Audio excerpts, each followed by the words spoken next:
ఎక్కడో మారుమూల ప్రాంతంలో కూకొని ఎంచక్కా గంజాయి దమ్ము కొట్టేద్దామని కుర్రోళ్లు ప్లాన్ చేయకండి. లటుక్కన పోలీసులు పట్టుకుని చటుక్కన 7 ఊసల వెనకాల పడేస్తారు. తర్వాత జైల్లో ఎంచక్కా తినాల్సి వస్తుంది చెప్పుకూడు.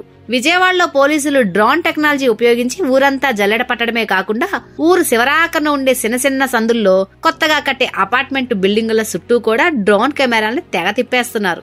ఎవరైనా అనుమానంగా కనపడ్డారా దూసుకు వచ్చి దడదడలాడిస్తున్నారు. విజయవాడ నార్కోటిక్స్ పోలీసులు బ్యాచ్లుగా విడిపోయి ఇలా డ్రగ్స్ కొట్టే వాళ్ల దుమారం దులుపుతున్నారు.